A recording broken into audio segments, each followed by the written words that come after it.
ओम नमो भगवते वासुदेवाय नमः। सत्य सनातन धर्म यूट्यूब चैनल पर आप सभी का स्वागत है।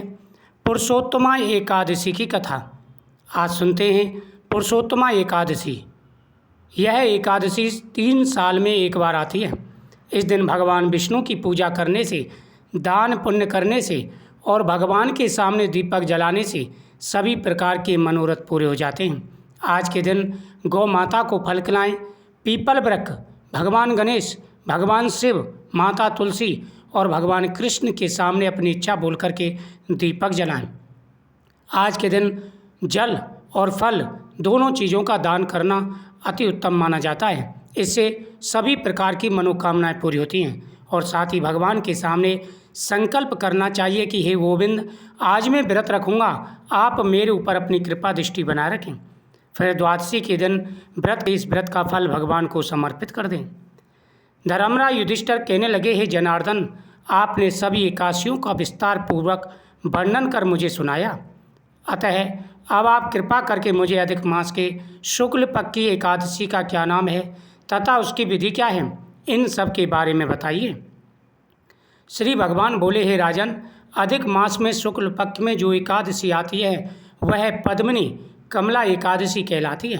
वैसे तो प्रत्येक वर्ष 24 एकादशियाँ होती हैं।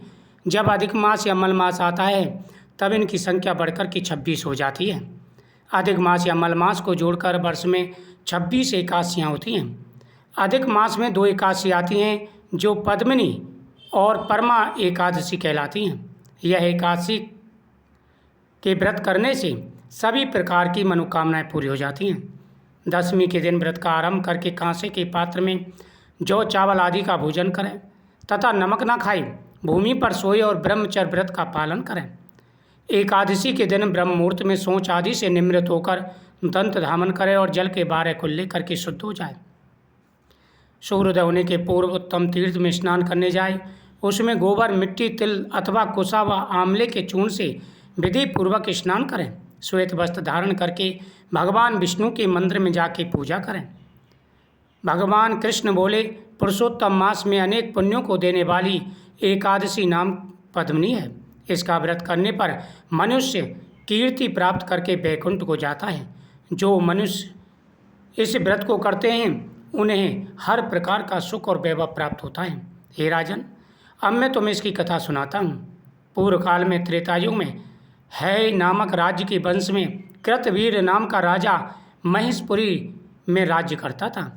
उस राजा की 1000 परम स्त्रियां थीं, परंतु उनमें से किसी को भी पुत्र नहीं था जो कि उनके राज्यभार को संभाल सके। देवता, पितृ, सिद्ध तथा अनेक चिकित्सक आदि से राजा ने पुत्र प्राप्ति के लिए काफ़ी प्रयत्न किया, लेकिन सब असफल रहे। तब राजा ने तपस्या करने का निश्चय किया। महाराज के साथ उनकी प्रिय रानी जो इक्ष्वाकु वंश में उत्पन्न हुई राजा हरिश्चंद्र की पद्मिनी नाम वाली कन्या थी, राजा के साथ वन में जाने को तैयार हो गई।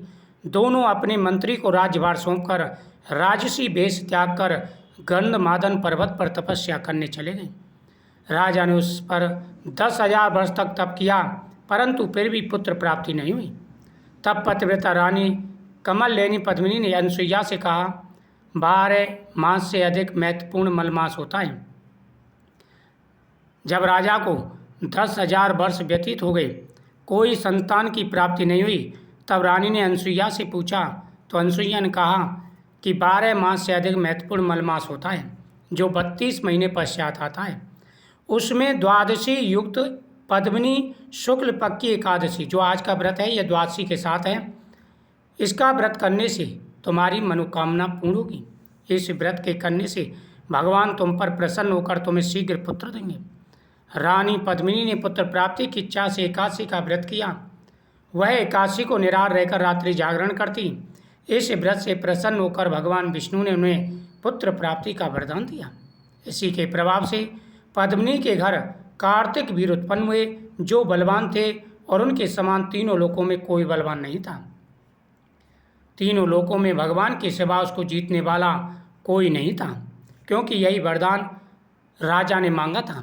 कृतवीर के सामने जब भगवान प्रकट हुए, रानी के कहने पर तो कृतवीर ने कहा कि स्वामी प्रभु, ऐसा पुत्र मुझे दीजिए जो तीनों लोकों में अभय हो, यानी अजय हो, उसे कोई जीत ना सके, आपके अलावा कोई उसे मार ना सके। तब भगवान के आशीर्वाद से कार्तक वीर अर्जुन उनके यहाँ पुत्र रूप में पैदा हुए, जिन्होंने रावण को भी बंदी बना लिया था। सो हे नारद, जिन मनुष्यों ने मलमास शुक्ल पक्ष की एकादशी का व्रत किया, जो संपूर्ण नियमों के साथ में इस व्रत को करते हैं, उनकी प्रत्येक मनोकामना पूरी हो जाती है, जीवन में खुशियाँ आती हैं, तरक्की और कामयाबी मिलती है तथा संतान का सुख प्राप्त होता है। ओम नमो भगवते वासुदेवाय नमः, इस मंत्र का जाप करें। भगवान श्री कृष्ण बोले, हे राजन, दशमी के दिन एकादशी के नियमों का पालन दशमी से ही किया जाता है। दशमी के दिन व्रत प्रारंभ करें। दशमी के दिन कांसे के पात्र में भोजन, मूंग, मसूर, चना, कोंदो, साग, मधु और पराया अन्न, ये 8 चीज़ें नहीं खानी चाहिए, ये वर्जित हैं। हविष्य अर्थात जौ, चावल आदि का भोजन करें। नमक नहीं खाना चाहिए। भूमि पर सोवे तथा ब्रह्मचर्य से रहें। एकादशी के दिन प्रातःकाल सोच आदि से निमृत होकर दंत धामन करें और शुद्ध होकर के भगवान का पूजन करें। शरीर में मिट्टी का लेपन करें। गंगा आदि तीर्थों का ध्यान करें। इस प्रकार से स्नान करने से वह पवित्र हो जाता है। जो नियम पूर्वक एकादशी का व्रत करते हैं, ऋतु के अनुसार भगवान को फल समर्पित करते हैं तथा भगवान के सामने मंत्रों का जाप करते हवन करते हैं, उनकी मनोकामना पूरी हो जाती है। नीच मनुष्यों से वार्तालाप ना करें, झूठ ना बोलें, किसी से अपशब्द ना बोलें, रजस्वला स्त्री का स्पर्श ना करें, ब्राह्मण अथवा गुरु की निंदा ना करें। इस दिन पुराण आदि की कथा सुनता रहें, यानी भगवान की कथाओं का इस दिन श्रवण करना चाहिए। यदि एकादशी के दिन नियमों के साथ में व्रत रखा जाए तो मनोकामना पूरी होती है। एकादशी का व्रत निर्जल रखें।